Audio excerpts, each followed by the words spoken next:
الفاتحة.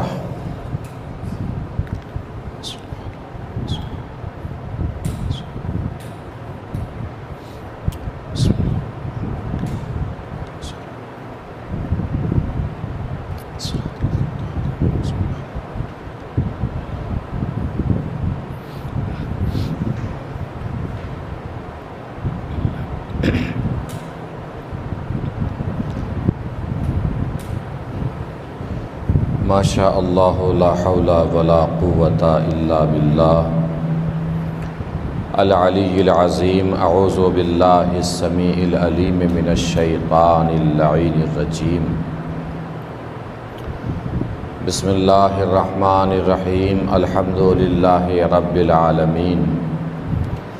الصلاۃ والسلام علی اشرف الاولین والآخرین خاتم النبیین شفیع المذنبین رحمۃ للعالمین الملقب بطٰہٰ و یاسین.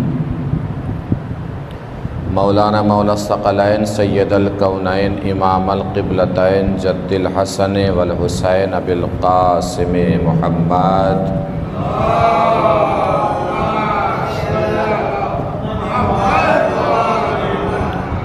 وعلى آلہ الطیبین الطاہرین المعصومین المظلومین المنتخبین المنتجبین الغر المیامین.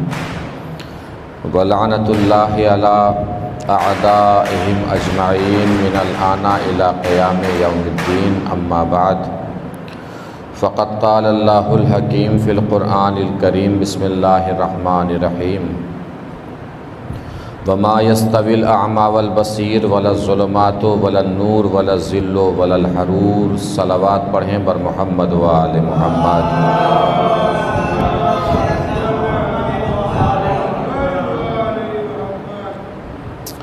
شہزادی زہرا سلام اللہ علیہا کے ذکر کے سلسلے سے ان کی شہادت جاسوس کے حوالے سے ان کی مظلومیت کے حوالے سے یہ مجالس اعضاء برپا کی جا رہی ہیں اور دنیا بھر میں شہزادی سے عقیدت رکھنے والے فرش اعضاء بچھائے ہیں اور شہزادی کا تذکرہ کر رہے ہیں. جو افراد اور جو حضرات بھی جس طریقے سے بھی شامل ذکر جناب سیدہ ہو رہے ہیں، پروردگار سب کی شرکت اور عبادت کو اپنی بارگاہ میں قبول فرمائے. شہزادی کے عقیدت مندان، شہزادی کے چاہنے والے، شہزادی کی زندگی اور شخصیت سے متاثر ہونے والے دنیا بھر کے بہت بڑے محققین، بہت بڑے مصنفین، بہت بڑے رائٹرز، بہت بڑے بڑے لوگ گزرے ہیں کہ جنہوں نے شہزادی سے اپنی عقیدت کا اظہار کیا ہے. ان میں شیعہ حضرات بھی ہیں اور وہ حضرات بھی ہیں کہ جو شیعہ نہیں ہیں. اس کا مطلب شہزادی سے محبت رکھنے کے لیے مذہب اور ملت کی قید نہیں ہے، بس شرافت ضروری ہے. جو بھی شریف ہوگا وہ شہزادی سے عقیدت رکھے گا، شہزادی سے محبت رکھے گا. بہت سارے عقیدت مندان جنہوں نے اپنے اپنے طریقے سے شہزادی کی بارگاہ میں نذرانہ عقیدت پیش کیا. مثلا میں کچھ محققین کی باتیں آپ تک پہنچاتا ہوں تاکہ آپ سمجھیں کہ شہزادی کی عظمت کے لوگ کس طریقے سے قائل ہیں. ابن صباغ مالکی بہت بڑے ایک مصنف اور رائٹر عالم اسلام کے گزرے ہیں. انہوں نے شہزادی کے سلسلے سے لکھا کہ نسب کی، کسی بھی نسب کی سب سے بڑی فضیلت یہ ہے کہ وہ شہزادی کے نسب سے منسوب ہو جائے. اب اسی بات سے اندازہ لگا لیجئے کہ کسی بھی انسان کی بلندی یہ ہے کہ وہ شہزادی سے منسوب ہو جائے۔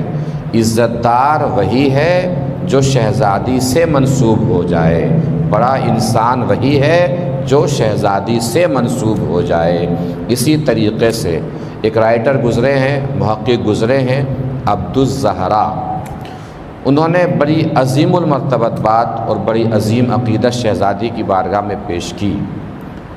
تحریر سنیے ان کی جو انہوں نے لکھا ہے عبدالزہرا نے، شیعہ نہیں تھے مگر لکھتے ہیں کہ دنیا کا جتنا بھی آب و نمک ہے، جتنا بھی پانی ہے اور جتنا بھی نمک ہے، سارا کا سارا شہزادی کے مہر میں ہے۔ کس کے مہر میں ہے؟ شہزادی کے مہر میں۔ اور وہ لکھتے ہیں آگے کہ اللہ نے قرآن میں ارشاد فرمایا کہ ہم نے کل شیء حی، ہم نے جو چیز بھی زندہ رکھی ہے اس کو پانی کے ذریعے زندگی دی ہے۔ محسوس فرما رہے ہیں؟ مہر ہے شہزادی کا پانی، اور اللہ نے قرآن میں کہا ہے کہ ہم نے ہر چیز کو پانی کے ذریعے زندگی دی ہے۔ اب وہ کہتے ہیں کہ جو بھی زندہ ہے اسے چاہیے کہ وہ حق زہرا ادا کرتا رہے، ورنہ اس زندہ رہنے کے وہ قابل ہی نہیں ہے۔ اور آگے وہ لکھتے ہیں اور صرف پانی ہی نہیں، نمک بھی شہزادی کے مہر میں ہے۔ جب نمک بھی شہزادی کے مہر میں ہے تو ہر نمک کھانے والے کو حق زہرا ادا کرتے ہوئے نمک حلال ہونا چاہیے، نمک حرام نہیں ہونا چاہیے۔ ایک صلوات پڑھیں مل جل کے بر محمد و آل محمد۔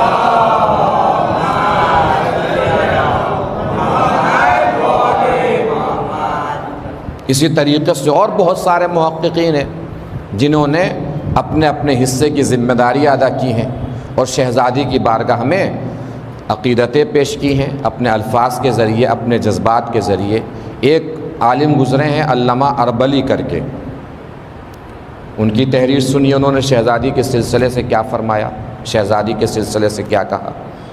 علامہ اربلی شہزادی کے سلسلے سے تحریر فرماتے ہیں، شہزادی کی بارگاہ میں عقیدت پیش کرتے ہیں، اور آپ یہ سمجھیے کہ شہزادی کی بارگاہ میں اگر آپ خدمت کا تھوڑا سا بھی حصہ پیش کر رہے ہیں تو اس سے شہزادی کے شرف میں اضافہ نہیں ہو رہا ہے، بلکہ آپ کی نسبت میں اضافہ ہو رہا ہے، آپ کی عزت میں اضافہ ہو رہا ہے۔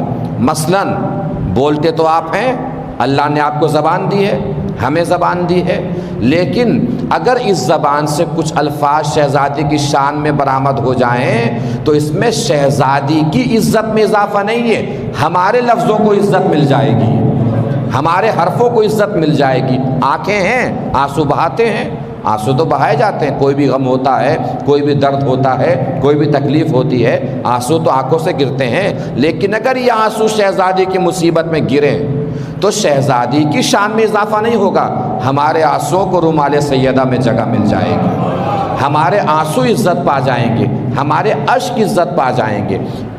کہیں نہ کہیں تو جانا ہی ہے بھئی، آپ گھر سے نکلتے ہیں کہیں تو جاتے ہیں، کہیں تو جا کے کھڑے ہوتے ہیں، کہیں تو جا کے بیٹھتے ہیں۔ اب آپ سوچئے، کہیں بیٹھنے سے بہتر ہے ذکر زہرا میں بیٹھ جائیں، ہماری نشست کو عزت مل جائے گی، ہمارے وجود کو عزت مل جائے گی۔ کہیں بھی کھڑے ہوں گے یا کہیں بھی بیٹھیں گے، اس سے نہ ہماری عزت میں کوئی کمی ہے نہ عزت میں اضافہ ہے۔ کمی تو ہو سکتی ہے، اضافہ تو کوئی نہیں ہوگا، لیکن وہی اگر در سیدہ پہ آ کے بیٹھ جائیں، فرش عزائے جناب سیدہ پہ آ کے بیٹھ جائیں تو ہمارے وجود کو احترام مل جائے گا۔ فرشتے بھی آسمان پہ باتیں کریں گے کہ کتنے شریف لوگ ہیں، عظمت جناب سیدہ کے تذکرے میں بیٹھے ہیں، ذکر جناب سیدہ میں تشریف فرما ہیں، کتنے بڑے لوگ ہیں۔ توجہ فرما رہے ہیں آپ؟ تو جس نے بھی جو کہا ہے اپنی عقیدت کے لحاظ سے، اپنے لفظوں کے لحاظ سے، تو اس سے شہزادی کے شرف میں اضافہ نہیں ہو رہا ہے، بلکہ اب ہم کیا کہہ رہے ہیں، کتنے بڑے لوگ ہیں جنہوں نے شہزادی کی شان میں ایسی باتیں کہیں، تو یہ بڑے ہیں اس لیے شہزادی کی شان میں باتیں نہیں کر رہے ہیں، بلکہ شہزادی کی شان میں انہوں نے باتیں کی اس لیے ہماری نظر میں بڑے ہو گئے۔ اس کا مطلب کوئی بھی بڑائی، کوئی بھی عظمت، کوئی بھی فضیلت شہزادی سے منسوب ہو کے عظمت پاتی ہے، شہزادی سے منسوب ہو کے وہ بڑی ہوتی ہے۔ اب آئیے، وہ کہتے ہیں کہ شہزادی زہرا سلام اللہ علیہا اپنے آباء و اجداد کے لیے جمال اور جلال ہیں اور اپنی اولاد کے لیے شرف ہیں۔ محسوس کیجئے گا کیا کہا علامہ اربلی نے کہ اپنے آباء و اجداد کے لیے جمال اور جلال ہے زہرا اور اپنی اولاد کے لیے شرف ہیں۔ اب گہرائی پہ غور کیجئے، گہرائی پہ توجہ دیجئے، انہوں نے کیا کہنے کی کوشش کی؟ یعنی علامہ اربلی فرما رہے ہیں کہ شہزادی کے بطن سے معصوم امام پیدا ہوئے، اس وجہ سے زہرا کی عظمت میں اضافہ نہیں ہوا، بلکہ معصوم اماموں کی عظمت اس سے بڑھی کہ وہ سب زہرا کے بیٹے ہیں۔ توجہ فرما رہے ہیں؟ کتنی عظیم المرتبت باتیں لوگوں نے شہزادی کی شان میں فرمائی ہیں۔ علامہ ابن شہراشوب عالم اسلام کے بہت بڑا نام ہے اور بہت بڑے عالم، انہوں نے تحریر کیا کہ نبی کی بیٹی اپنی گفتار میں صدیقہ ہیں، اپنی گفتار میں بول چال میں صدیقہ ہیں، احوال میں زکیہ ہیں، افعال میں طاہرہ ہیں، زمانے کے اعتبار سے بتول ہیں، احسان میں زہرا ہیں، راز رہیں تو فاتر ہیں، سامنے آ جائیں تو فاطمہ ہیں۔ اتنی عظیم عظیم باتیں محققین نے کہی ہیں، اور ان کا تعلق بہت سو کا مذہب شیعہ سے ہے، بہت سو کا مذہب شیعہ سے نہیں ہے۔ اس کا مطلب یہ ہوا کہ شہزادی سے عقیدت اور محبت رکھنے کے لیے شیعت کی ضرورت نہیں ہے، شرافت کی ضرورت ہے۔ اگر شریف ہے انسان تو اسے نبی کی بیٹی سے الفت ہوگی، نبی کی بیٹی سے محبت ہوگی۔ انہی شہزادی زہرا سلام اللہ علیہا کی ذکر کے لیے اور ان کی مصیبت بیان کرنے کے لیے، ان کے اوپر ڈھائے جانے والے مظالم بیان کرنے کے لیے ہم یہ مجلسیں برپا کرتے ہیں، اور کبھی کسی کے بہکائے میں نہیں آنا ہے کہ 1400 سال گزر گئے، جنہوں نے مظالم کیے وہ بھی نہیں ہیں، جن پر ظلم ڈھایا گیا وہ بھی نہیں ہے، تو آپ کو کیا مطلب ہے ذکر کرنے کی کیا ضرورت ہے؟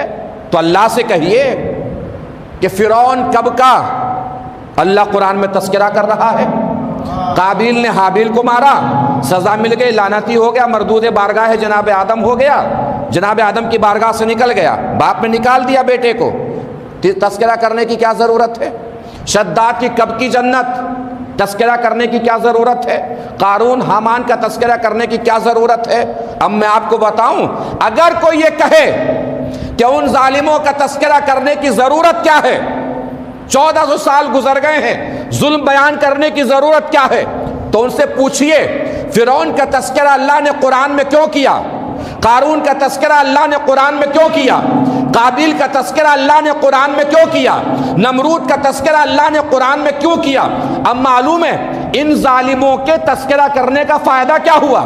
اللہ نے قرآن میں چن چن کے ان کے مظالم بیان کیے، ان کے نام لے لے کے مظالم بیان کیے۔ اس کا فائدہ معلوم ہے کیا ہے؟ کہ دنیا کا کوئی بھی انسان خود کو ان سے منسوب نہیں کرتا۔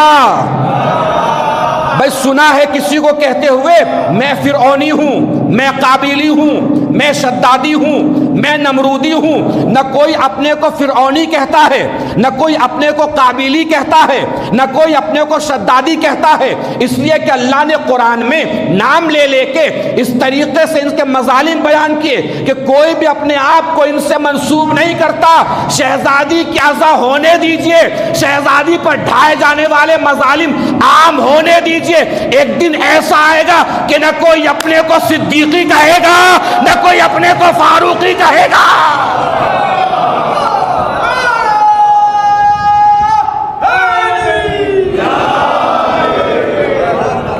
ایک صلوات پڑھیں مل جل کے بر محمد و آل محمد۔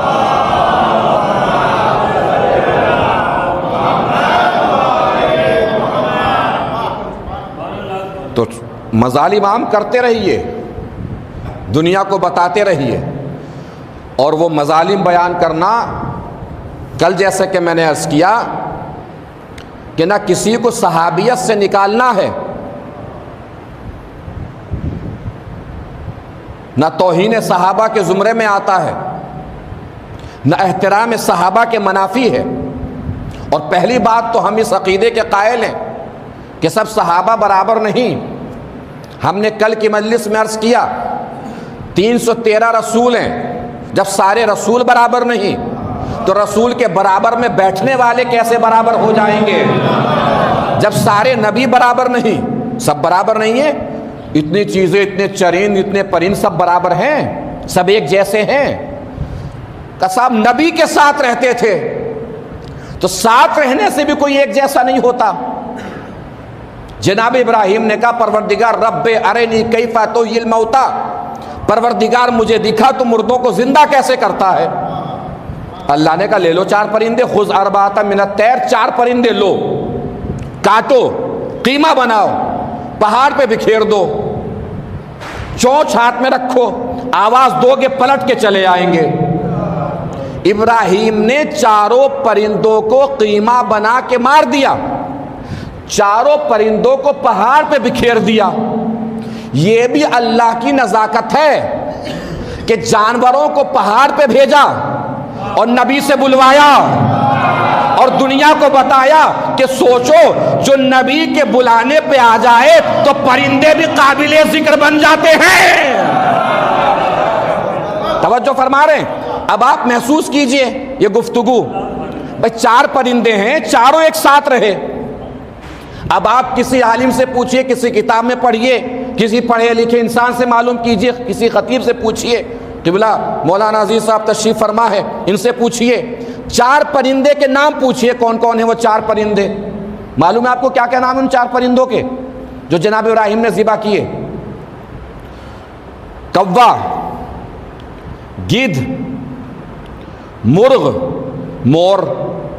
کون کون سے 4 پرندے؟ کوا، گدھ، مرغ، مور۔ کمال کی بات اس میں معلوم ہے کیا ہے؟ کچھ حلال ہیں، کچھ حرام ہیں، مرنے کے بعد ایک جگہ رہے، مرنے کے بعد ایک جگہ رہے، مرنے کے بعد ایک جگہ رہے۔ لیکن ایسا نہیں ہوا کہ ابراہیم نے بلایا ہو، مرغ کی چونچ پہ کوے کا بدن آ کے لگ گیا ہو، یا کوے کی چونچ پہ کبوتر کا بدن آ کے لگ گیا ہو۔ مرنے کے بعد ایک ساتھ رہے، ایک جگہ رہے، لیکن پھر مرنے کے بعد زندہ ہوئے تو حلال حلال رہا، حرام حرام رہا۔ نبی کے برابر میں کسی کو لٹا کے اترایا نہ کرو، جب اٹھیں گے تو حرام حرام رہے گا، حلال حلال رہے گا۔ ایک صلوات پڑھیں مل جل کے بر محمد و آل محمد۔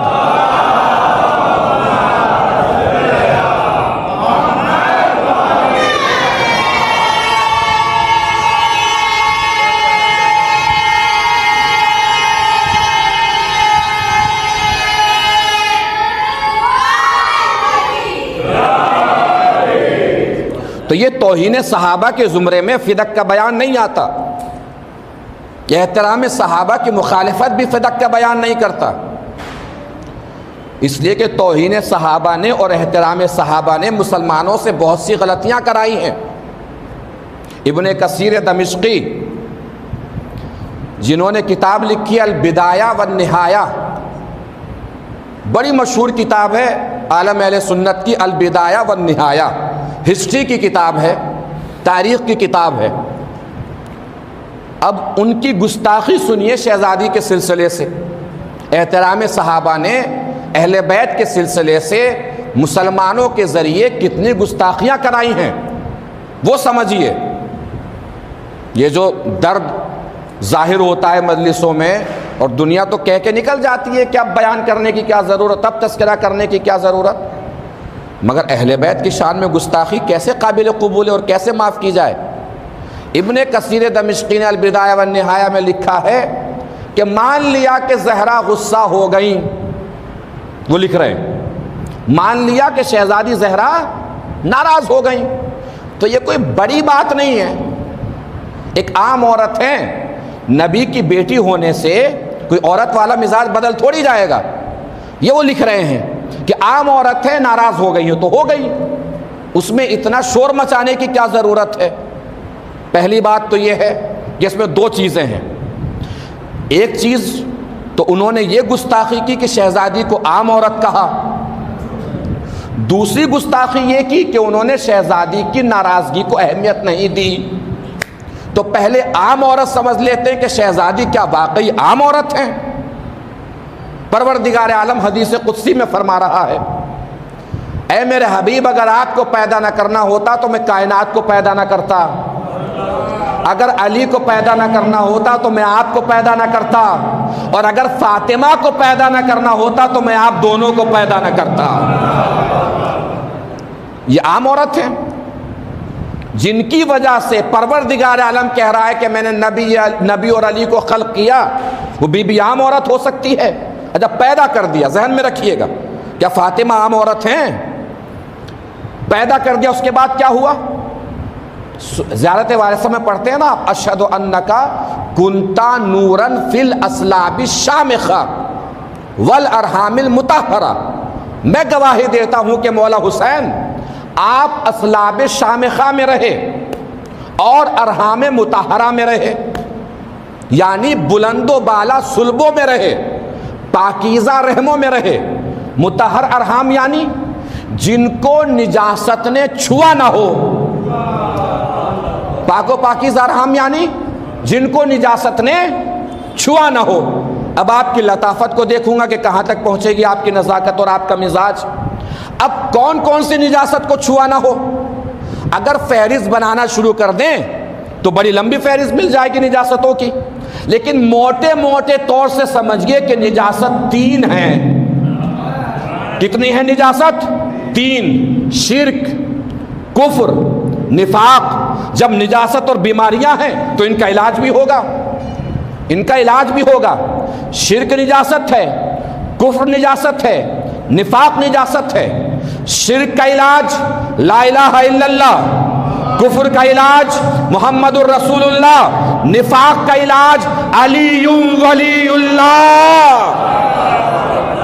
یہ تینوں علاج ہیں. 3 بیماریاں ہیں: رحم مطہر جن کو نجاستوں نے چھوا نہ ہو، اور اسلاب شامخہ یعنی بلند و بالا صلب. نام ہے مولا حسین کا، لیکن حقیقت یہ ہے کہ محمد سے لے کر محمد تک، پہلے محمد سے لے کے آخری محمد تک، سب کے سب بلند و بالا صلبوں میں رہے. ذہن میں رکھیے گا، شہزادی فاطمہ کے واقعی عام عورت ہیں، سب کے سب بلند صلبوں میں رہے. یعنی جناب آدم سے ہوتے ہوئے یہ تنہا نور انبیاء کے صلب سے ہوتے ہوئے جناب عبد المطلب تک پہنچا. جناب عبد المطلب کے بعد یہ نور 2 حصوں میں تقسیم ہوا. ایک نور محمد بن کر صلب عبداللہ میں پہنچا، ایک نور علی بن کر صلب ابو طالب میں پہنچا. صلب شامخ میں بھی ہے، رحم مطہرہ میں بھی ہے. یعنی عبداللہ سے ہوتا ہوا یہ نور رحم مطہرے جناب آمنہ میں پہنچا محمد عربی کی صورت میں. جب ولادت ہوئی حضرت ختمی مرتبت کی تو جناب فاطمہ بنت اسد نے جا کر جناب ابو طالب کو بتایا کہ ولادت ہوئی ہے ایک بچے کی، بڑا پاک و پاکیزہ بچہ ہے، بڑا بلند و بالا بچہ ہے، آنکھیں ایسی ہیں، ہاتھ ایسے ہیں، رخسار ایسے ہیں، چہرہ ایسا ہے. جناب فاطمہ بنت اسد جب رسول کے شمائل، رسول کے خصائل، رسول کی صورت، رسول کا حسن، رسول کا چہرہ، رسول کی قامت، رسول کا جسم، رسول کا بدن نازنین کی تعریف ابو طالب کے سامنے کر رہی تھی تو تاریخ میں لکھا ہے کہ جناب ابو طالب نے فاطمہ بنت اسد سے فرمایا گھبرانے کی ضرورت نہیں ہے، 30 سال رک جاؤ، اللہ تمہیں بھی ایسا ہی بیٹا دے گا. 30 سال رک جاؤ، اللہ تمہیں بھی ایسا ہی بیٹا دے گا. اس بیٹے کے انتظار میں، چونکہ ایسا ہی بیٹا ملنا تھا، جناب آمنہ کی وفات کے بعد حضرت فاطمہ بنت اسد نے جناب رسول خدا کی پوری طریقے سے پرورش کی ذمہ داری اٹھا لی، ان کی غذاؤں کی ذمہ داری اٹھا لی. جناب ابو طالب کے گھر کے پیچھے کھجوروں کا ایک باغ تھا. کس چیز کا باغ تھا؟ کھجوروں کا، اس باغ سے کھجوریں توڑ کر لائی جاتی تھی اور رسول کو اس کی غذا دی جاتی تھی۔ افسوس اسی بات کا تو ہے، افسوس یہی تو ہے ہمیں ابھی تک 1400 سال سے، کہ جو رسول کو باغ کی کھجوریں کھلائے وہ تو کافر ہو گیا، جو نبی کی بیٹی کا کھجوروں کا باغ کھا جائے۔ ایک صلوات پڑھیں مل جل کے بر محمد و آل محمد۔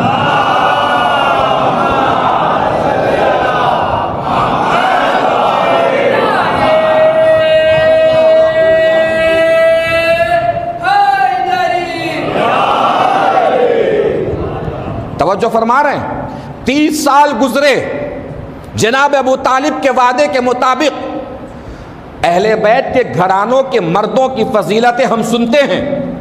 آج شہزادی زہرا کے ذکر کے سائے میں اہل بیت کے گھرانے کی خواتین کی فضیلت سنیے، اور پھر میں جناب سیدہ کی اس فضیلت پہ آتا ہوں۔ کیا واقعی شہزادی عام خاتون ہے، عام عورت ہے؟ اس کا جواب لیتے جائیے گا، توجہ فرمائیے گا۔ 30 سال کے بعد وقت ولادت مولائے کائنات نزدیک آیا، جناب فاطمہ بنت اسد کعبے کے پاس پہنچی، نہیں توجہ فرمائی۔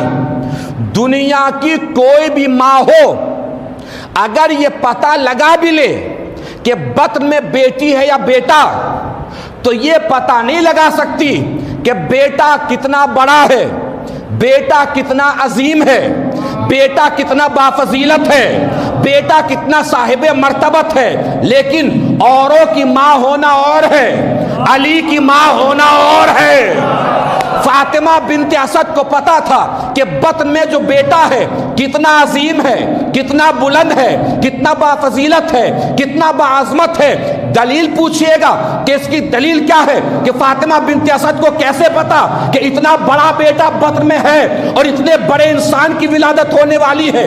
دلیل یہ ہے کہ علی کے 3 بھائی اور ہیں، طالب، جعفر، عقیل، لیکن فاطمہ بنت اسد نہ جعفر کی ولادت کے وقت گھر کے باہر نکلی، نہ طالب کی ولادت کے وقت گھر کے باہر نکلی، نہ عقیل کی ولادت کے وقت گھر کے باہر نکلی۔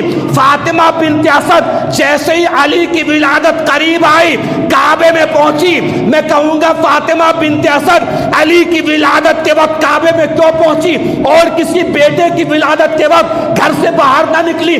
شاید جواب دے، علی کی ماں ہوں، مجھے پتا ہے میرے گھر کی امانت کون ہے، اللہ کے گھر کی امانت کون ہے۔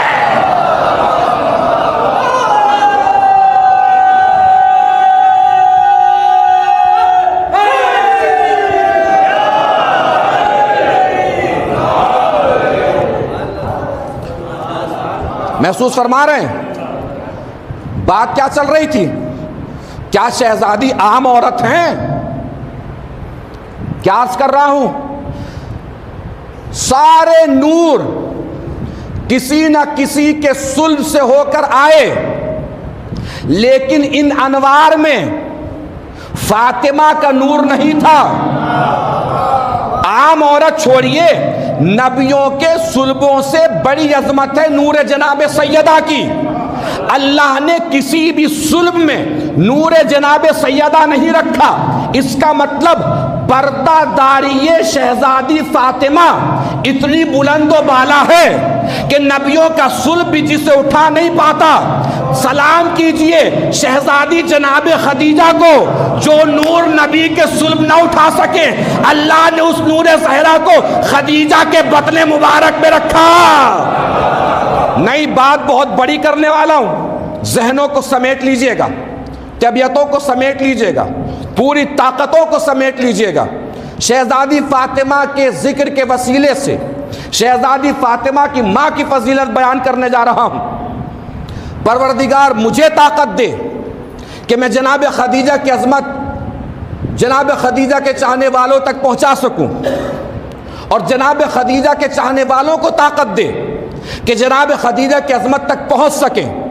اٹھے ہوئے ہاتھ، بولتی ہوئی زبانیں، میری خطابت کو داد نہیں، جناب خدیجہ کی عظمتوں کو سلام ہوگا، اور سلام اتنی طاقت سے کرنا ہے اور یہ سمجھ کے کرنا ہے 73 فرقے ہیں مگر بس آپ ایک ہیں جہاں جناب خدیجہ کا تذکرہ ہوتا ہے آوازیں اتنی بلند ہوں کہ 72 فرقوں کی آوازیں الگ ہو جائیں، تنہا آپ کی آواز الگ ہو جائے۔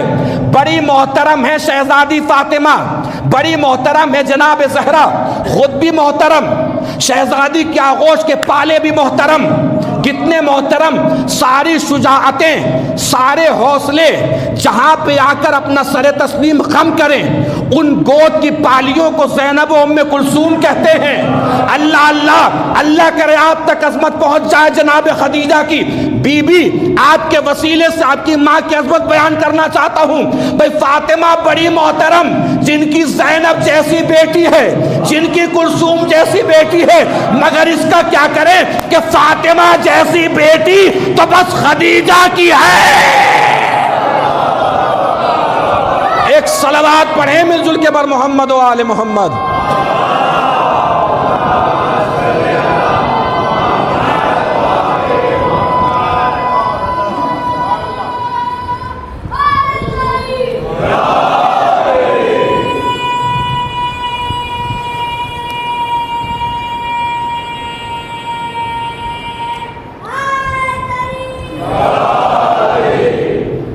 کسی سلم میں نور جناب سیدہ نہیں رہا۔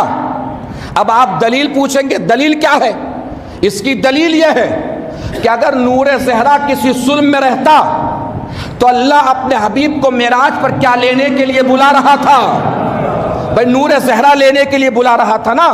اور یہ نور زہرا کو لانے کا سفر بعنوان سفر معراج پروردگار عالم نے قرآن مجید میں بیان بھی فرمایا، سبحان الذی اسری بعبدہ لیلا من المسجد الحرام الی المسجد الاقصی الذی بارکنا حولہ لنریہ من آیاتنا۔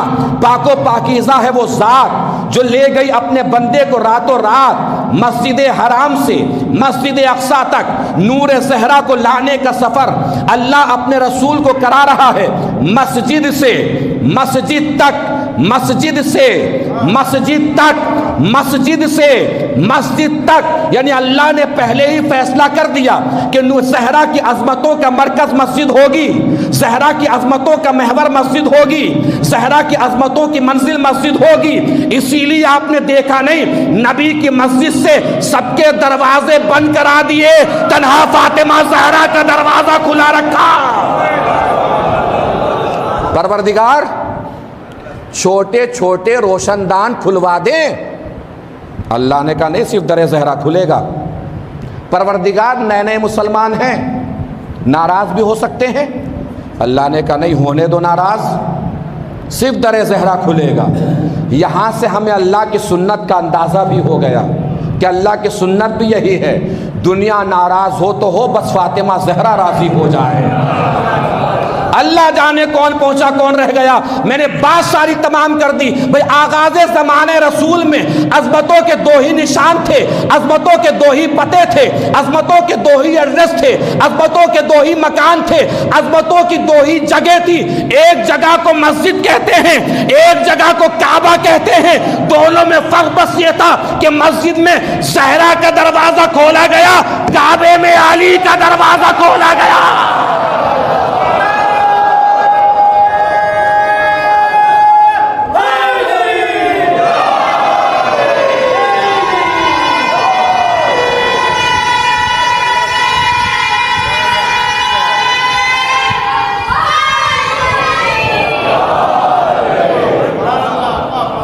بعنوان سفر معراج، اور نبی معراج کی بلندیوں پہ گئے ہیں۔ عظمتیں کیسی ہیں، کس طریقے سے گئے ہیں، کیسے گئے ہیں؟ عرش پہ گئے ہیں اپنی نالین سمیت، اپنی جوتیوں سمیت۔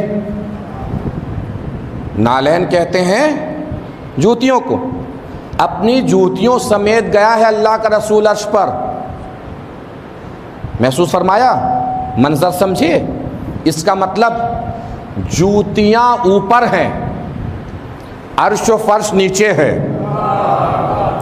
جوتیاں اوپر ہیں، جنت کوثر نیچے ہے، جوتیاں اوپر ہیں، بر بحر سمندر نیچے ہیں، جوتیاں اوپر ہیں، شجر حجر نیچے ہیں، جوتیاں اوپر ہیں، ملک فلک نیچے ہیں۔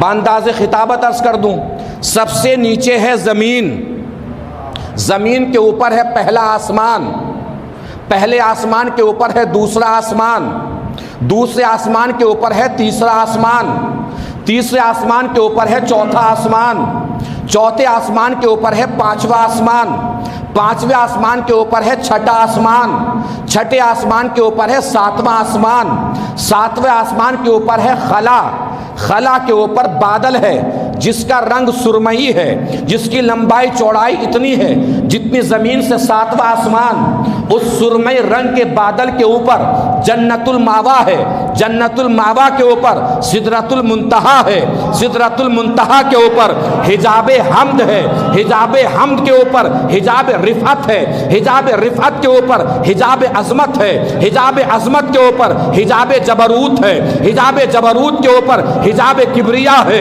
حجاب کبریا کے اوپر حجاب علم ہے، حجاب علم کے اوپر حجاب حلم ہے، حجاب حلم کے اوپر حجاب صبر ہے، حجاب صبر کے اوپر حجاب رضا ہے، حجاب رضا کے اوپر حجاب حیا ہے، حجابات کے اوپر کرسی ہے، کرسی کے اوپر عرش ہے، عرش کے اوپر نبی کی جوتیاں ہیں، عرش کے اوپر نبی کی جوتیاں ہیں، عرش کے اوپر نبی کی جوتیاں ہیں، جوتیوں کے اوپر نبی کی پنڈلیاں ہیں، نبی کی پنڈلیوں کے اوپر نبی کے زانو ہیں، نبی کے زانو کے اوپر نبی کی کمر ہے، نبی کی کمر کے اوپر نبی کے شانے ہیں، نبی کے شانوں کے اوپر نبی کے کاندھے ہیں۔ سوچو وہ کتنا بڑا ہوگا جو نبی کے کاندھوں پہ کھڑا ہوگا۔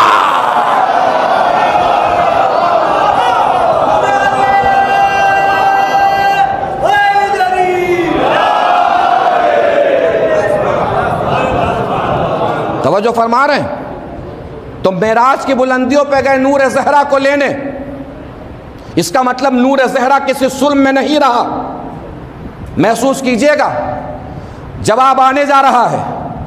کیا لکھا ابن کثیر دمشقی نے کہ فاطمہ عام عورت ہیں۔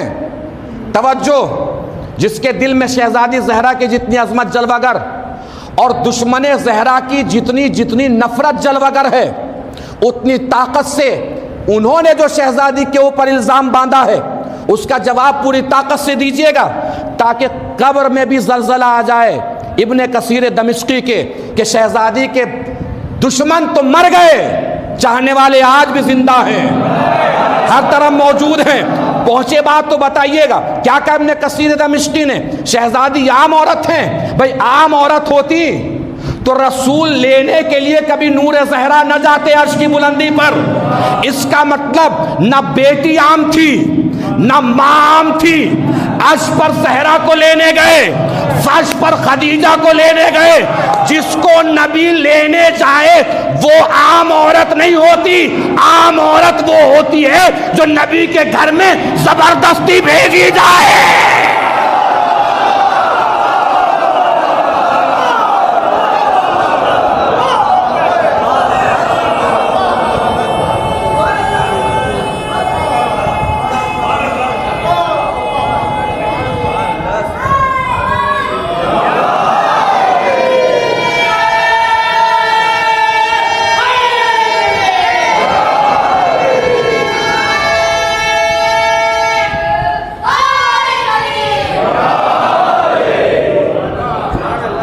ایک صلوات پڑھیں مل جل کے بر محمد و آل محمد۔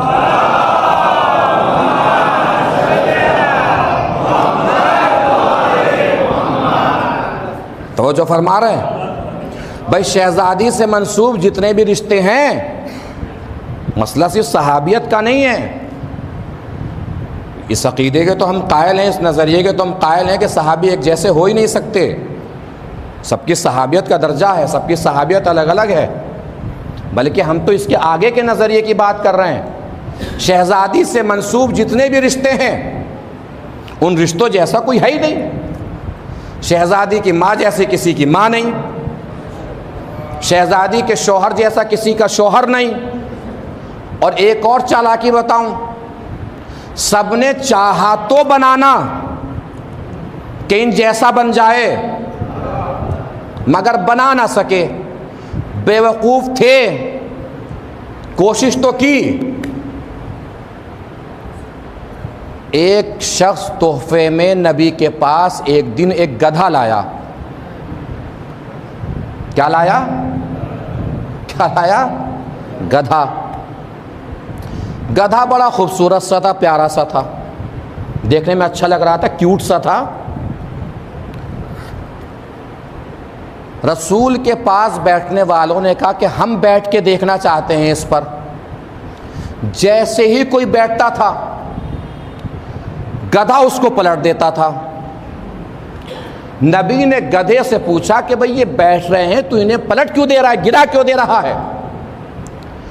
اس نے کوئی اپنی نسل بتائی کہ میں فلاں کی نسل سے گدھا ہوں، اور ہماری نسل کے گدھوں نے صرف اپنی پشت پہ نبیوں کو بٹھایا ہے. میں تو جملہ کہہ کے آگے بڑھ جاؤں گا، اس کے آگے آپ کی ذمہ داری ہے. اس کا مطلب گدھا بھی جانتا ہے کس کو بٹھانا ہے کس کو نہیں بٹھانا.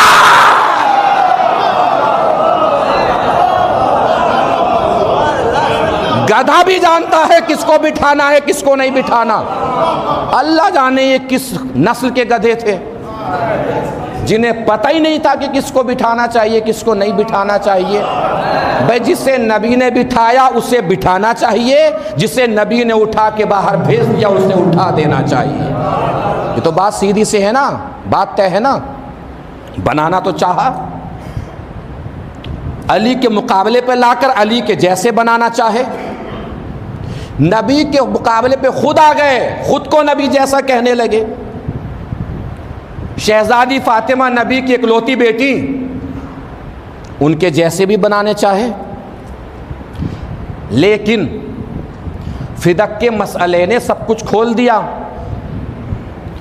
فدق کے لیے شہزادی دربار میں آئیں اور یہاں سے یہ بات بھی ثابت ہو گئی کہ اگر نبی کی کوئی اور بیٹی ہوتی تو وہ بھی حق لینے دربار میں آتی. ہم تو دنیا والوں کو بتاتے ہیں نا کہ بھئی مان لیا، آپ کے کہنے کے مطابق مان لیا کہ نبی کی فاطمہ کے علاوہ اور بھی بیٹیاں تھیں، لیکن اگر مان لیں گے کہ فاطمہ کے علاوہ بھی اور بیٹیاں تھیں تو ساتھ میں یہ بھی تو ماننا پڑے گا کہ بیٹیاں اور بھی تھیں مگر چادر تطہیر میں صرف زہرا تھی. بیٹیاں اور بھی تھیں مگر آیے تطہیر میں صرف زہرا تھی. بیٹیاں اور بھی تھیں مگر میدان مباہلہ میں صرف زہرا تھی. بھائی کتنی بیٹیاں کہتے ہیں وہ؟ 4 بیٹیاں. مطلب شہزادی فاطمہ کے علاوہ 3 بیٹیاں اور مانتے ہیں. قیامت خیز جملہ آنے جا رہا ہے، میں ابھی سے وزن میں ہوں، اگر پہنچ گیا جملہ تو سر عرش کی بلندی سے ٹکرا جائیں گے. لیکن بس گزارش یہ ہے، کھل کے کچھ بیان نہیں کر پاؤں گا. سمجھنا آپ کی ذمہ داری ہے، پڑھنا میری ذمہ داری ہے. بھئی آپ سمجھئے مباہلے میں صرف زہرا، آیہ تطہیر میں صرف زہرا، بیٹیاں اور بھی تھیں مگر نبی اپنے کاندھوں پہ صرف زہرا کے بیٹوں کو سوار کرتے تھے. بیٹیاں اور بھی تھیں مگر نبی نے اپنے ہاتھوں پہ صرف زہرا کے شوہر کو اٹھایا ہے. بیٹیاں اور بھی تھیں مگر فرشتے چکی چلانے صرف زہرا کے گھر میں آئے ہیں. بیٹیاں اور بھی تھیں مگر فرشتے جھولا جھولانے صرف زہرا کے بیٹوں کے آئے ہیں. اس کا مطلب نبی کی اور بیٹیاں بھی فاطمہ جیسی نہ تھیں، نبی کی اور بیٹیاں بھی فاطمہ جیسی نہ تھیں. یہ کون نبی ہے؟ خلق اول، خلق اول، نور اول، فکر اول، علم اول. سوچنے کی بات ہے، جب علم اول باپ کی بیٹی زہرا جیسی نہیں ہو سکتی تو کسی جاہل باپ کی بیٹی زہرا جیسی کیسے ہو جائے؟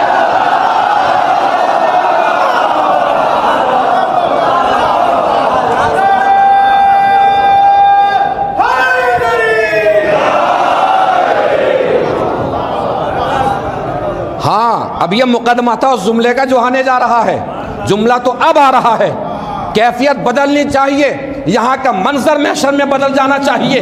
اگر اپنے پورے دل کی دھڑکنیں اڈیل کے میں آپ کے سامنے رکھ دوں، پوری طاقت سے پڑھنے جا رہا ہوں، پوری طاقت سے سننا ہے، جملہ اتنا قیمتی ہے کہ قیامت تک بھی داد دیتے رہیں تو جملے کا حق ادا نہیں ہوگا۔ پوری ایمانی دولت، ثروت اور سلطنت کے ساتھ جملہ آپ کو سنانے جا رہا ہوں۔ جب ہم کہتے ہیں کہ اور بیٹیاں کیوں نہ تھیں، بھئی 3 بیٹیاں اور تھیں اگر فاطمہ کے علاوہ، تو مباہلے میں کیوں نہ تھیں، چادر تطہیر میں کیوں نہ تھیں، فدق میں کیوں نہ تھیں؟ تو جواب ادھر سے یہ آتا ہے، کیسی باتیں کر رہے ہو، تینوں پہلے مر چکی تھی، فدق میں کیسے آتی، تینوں پہلے مر چکی تھی، چادر تطہیر میں کیسے آتی، تینوں پہلے مر چکی تھی، مباہلے میں کیسے جاتی، تینوں پہلے مر چکی تھی۔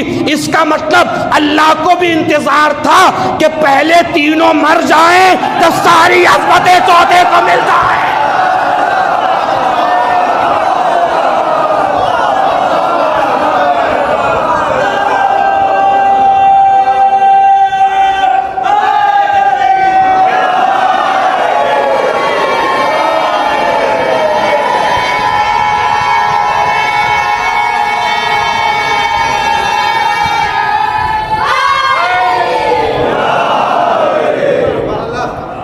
ایک صلوات پڑھیں مل جل کے بر محمد و آل محمد۔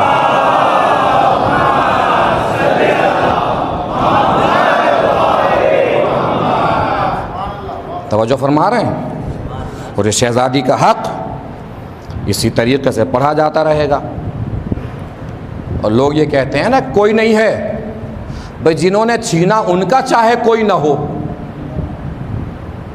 جنہوں نے چھینا ان کا چاہے کوئی نہ ہو، مگر جس کا چھینا اس کا تو بیٹا موجود ہے، اس کا تو وارث موجود ہے۔ حجاب غیبت میں وقت کا امام موجود ہے، وارث جناب سیدہ موجود ہے، وارث جناب زہرا موجود ہے۔ ہم شہزادی کے چاہنے والے صرف شہزادی کو نہیں چاہتے، پوری نسل سیدہ کو چاہتے ہیں۔ وقت کا امام ہمارے بچے، ہمارے نوجوان، ہمارے جوان، ماں باپ کا فریضہ ہے، والدین کے لیے واجب اور ضروری ہے کہ ان بچوں کو اپنے وقت کے امام سے آشنا کرائیے، بتائیے کہ تم لاوارث نہیں ہو، ایک شخصیت ہے جس کا احسان ہے ہم سب کے اوپر۔ امام نے خود فرمایا ہے کہ اگر ہمارا وجود نہ ہوتا تو ہمارے شیعوں کو اس طریقے سے زمانے کی گردشیں پیس دیتی، کچل دیتی، جیسے چکی کے درمیان گیہوں پیسا جاتا ہے۔ انسان امام کا انتظار بھی ہم کر رہے ہیں، ہمارا عقیدہ کہ امام کا انتظار کر رہے ہیں ہم، دعا بھی کرتے ہیں ظہور کی کہ پروردگار مولا کو بھیج دے، ساری مصیبتیں ختم ہو جائیں۔ مگر سوچئے، کیا صرف انتظار کرنا، کیا صرف ظہور کی دعا کرنا ہماری ذمہ داریوں کو ختم کر دیتا ہے؟ انتظار مطلب کیا ہوتا ہے؟ کس کا انتظار کرنا ہے؟ جو ہمارا محبوب ہے، جس سے ہم پیار کرتے ہیں، جس سے ہم محبت کرتے ہیں، اس کا انتظار کرنا۔ تو پتہ لگنا چاہیے نا ہمارے کردار سے، ہماری سیرت سے کہ ہم اپنے محبوب کا انتظار کر رہے ہیں۔ جو دیکھے اسے پتہ لگے کہ یہ کسی کے انتظار میں ہے۔ ہماری سیرت سے پتہ لگنا چاہیے کہ ہم کسی کے انتظار میں، ہمارے کردار سے پتہ لگنا چاہیے کہ ہم کسی کے انتظار میں۔ سمندر کے طوفان میں ایک شخص گر گیا، گرا، کشتی ٹوٹ گئی، کشتی کے ایک تختے پہ وہ باقی رہا، سمندر کے کنارے سے جا کے ٹکرایا، دیکھا کہ ایک جزیرہ ہے، چاروں طرف ہریالی ہے، سرسبز و شادابی ہے۔ اندر پہنچا تو دیکھا نورانی لوگ، نورانی خیمے، ہر طرف نورانی منظر۔ اس نے پوچھا کہ یہ کون سا جزیرہ ہے، ہم کہاں آ گئے ہیں؟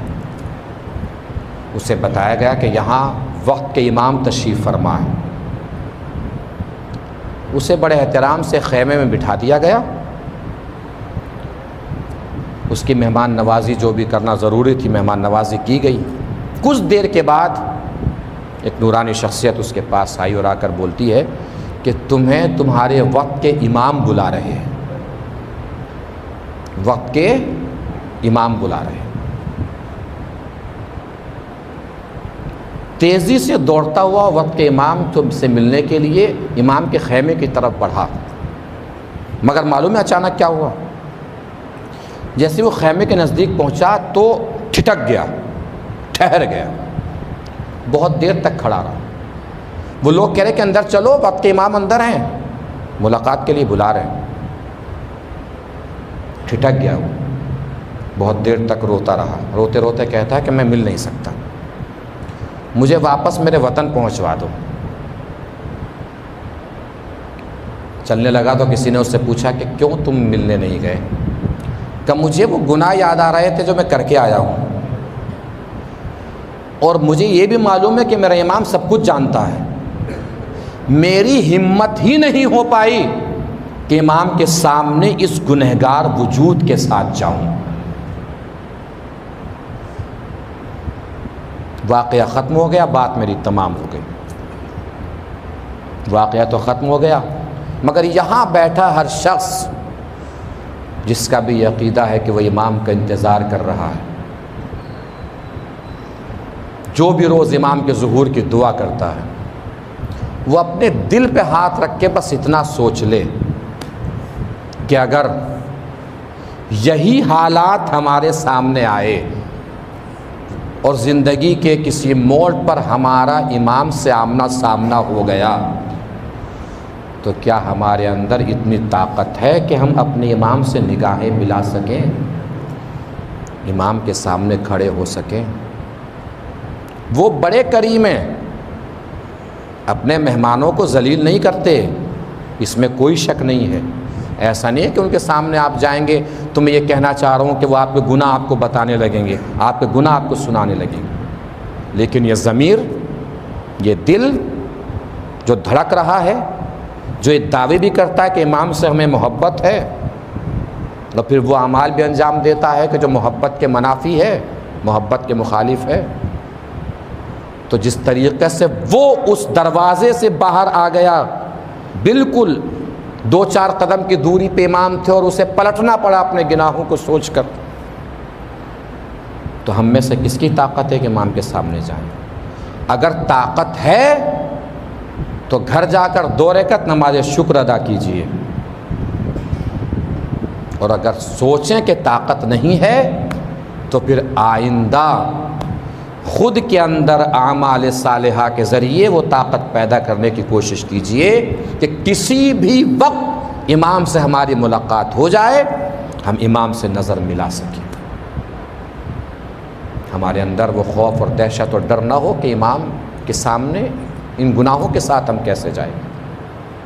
امام جیسے ہم انتظار کر رہے ہیں ایسے امام بھی انتظار کر رہا ہے، انہیں بھی تو انتقام لینا ہے، زہرا کی ٹوٹی ہوئی پسلیوں کا انتقام لینا ہے، سکینہ کے رخساروں پر لگے ہوئے تماچوں کا انتقام لینا ہے۔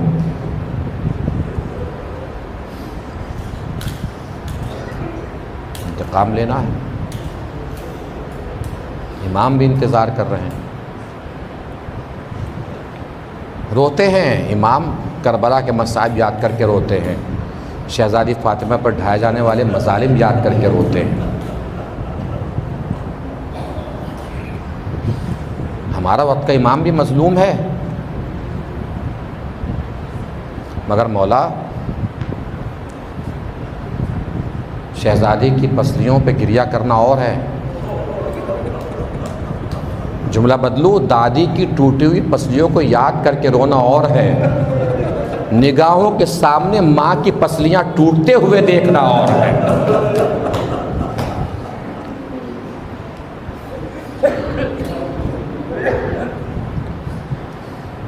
علی کے سامنے پسلیاں ٹوٹ گئیں،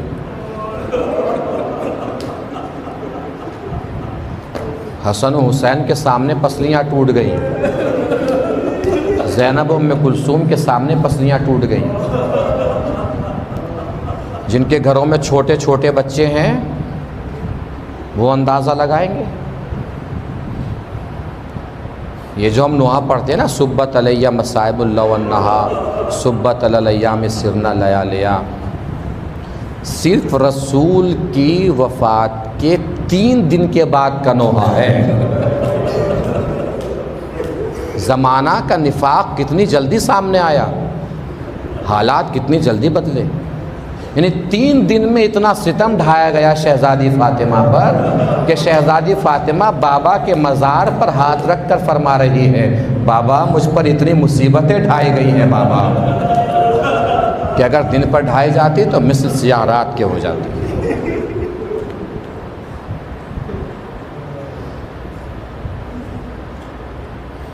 کتنی مصیبتیں ڈھائی گئیں. امام سجاد سے کسی نے پوچھا کہ مولا آپ کے بابا زیادہ بڑے مظلوم تھے یا آپ کے دادا زیادہ مظلوم تھے؟ مولا نے فرمایا میرے دادا زیادہ مظلوم تھے. اس نے پھر سوال دہرایا کہ مولا میں پوچھ رہا ہوں کہ آپ کے بابا زیادہ مظلوم تھے یا آپ کے دادا؟ کہ میرے دادا مظلوم تھے. کہ مولا میں نے تو سوچا کہ آپ اپنے بابا کا نام لیں گے. مولا نے فرمایا میرے بابا کم مظلوم نہیں تھے، میرے بابا بہت مظلوم تھے، بہت مظلوم تھے میرے بابا. لیکن جانتے ہو میرے بابا کی اصل مظلومیت کیا تھی؟ اصل مصیبت کیا تھی؟ اصل مصیبت میرے بابا کی شمر کا سینے پہ سوار ہونا نہیں تھا، خنجر گلے پہ چلنا نہیں تھا. میرے بابا کی اصل مصیبت تو سکینہ کے رخساروں پہ تماچے لگنا تھا. میرے بابا کی اصل مصیبت تو میری پھوپھی کے سر سے چادر کا چھننا تھا.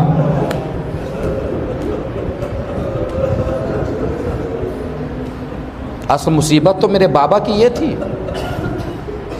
لیکن جانتے ہو یہ ساری مصیبتیں میرے بابا پر میری بابا کی شہادت کے بعد ڈھائی گئیں. اسی لیے میں نے کہا میرا دادا بڑا مظلوم تھا، اس لیے کہ میرے دادا دیکھ رہا تھا میری دادی کی پسلیاں توڑی جا رہی تھی.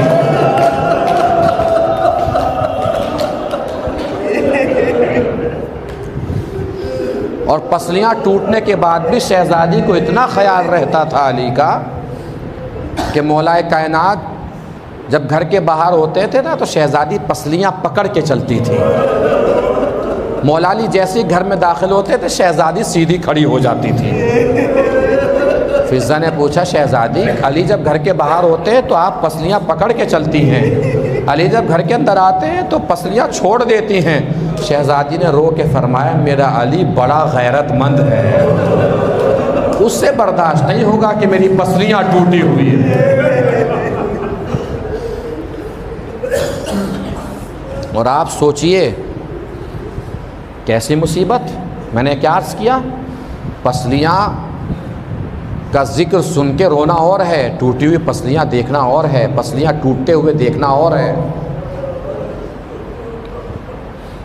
آپ اگر گھر میں چھوٹے چھوٹے بچے رہتے ہیں تو آپ اس بات کو اچھی طریقے سے سمجھ سکتے ہیں. گھر میں کسی طریقے کا ڈراؤنا شور ہو، ڈراؤنی آواز آئے، ایک ازدحام سا آ جائے کسی کے گھر کے اوپر، اچانک کچھ ٹوٹ کے گرے یا کہیں آگ لگ جائے. گھر کے بچے چھوٹے چھوٹے ہوں گے تو کہاں جائیں گے، کس جگہ جائیں گے؟ بچے کی فطرت ہے کسی بھی مصیبت میں ماں کے دامن سے آ کے لپٹ جاتا ہے. بس اب رونے کے لیے کچھ اور بتانے کی ضرورت نہیں ہے، نہ کچھ اور کہنے کی ضرورت ہے. اس کا مطلب دروازے میں آگ لگ رہی تھی، زینب ام کلثوم زہرا کے دامن سے لپٹی ہوئی تھی. دروازے میں آگ لگ رہی تھی، حسن حسین زہرا کے دامن سے لپٹے ہوئے تھے. ستم یہیں پہ نہیں رکا، بلکہ ستم تو اس سے بڑا یہ ہوا کہ دروازہ گرا تو زہرا کو تازیانے بھی مارے گئے. اس کا مطلب زہرا تازیانے کھا رہی تھی، حسن و حسین دیکھ رہے تھے. زہرا تازیانے کھا رہی تھی، زینب ام کلثوم دیکھ رہی تھی.